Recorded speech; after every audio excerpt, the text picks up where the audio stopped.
साईबाबांच्या शिर्डीनगरीमध्ये दहीहंडीच्या दिवशीच एक गालबोट लागणारी घटना घडली असून दोघा तरुणांनी एकावर चाकूनं वार करून लाथाबुक्यांनी बेदम मारहाण करून एकाला संपवल्याचा धक्कादायक प्रकार समोर आलाय। सानुकुमार ठाकूर राहणार शिर्डी याच्यावर चाकूनं हल्ला केल्यानंतर त्याचा दुर्दैवी मृत्यू झाला। शहरातील साई कुमावत आणि शुभम गायकवाड या दोघा आरोपींना शिर्डी पोलिसांनी केवळ अर्ध्या तासातच तात्काळ वेगानं चक्र फिरवून बेड्या ठोकल्यात।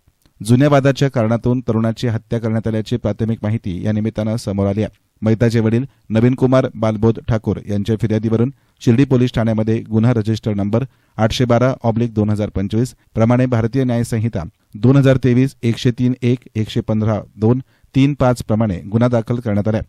आरोपींना अटक करून शिर्डी पोलिसांनी अधिक तपास सुरू केला आहे। दहीहंडी मिरवणुकीनंतर शिर्डी शहरामध्ये रात्री उशिरा तरुणाचा खून झाल्यानं एकच खळबळ उडाली आहे। एसएन मीडियासाठी कॅमेरा पर्सन साई सुराळे, शिर्डी।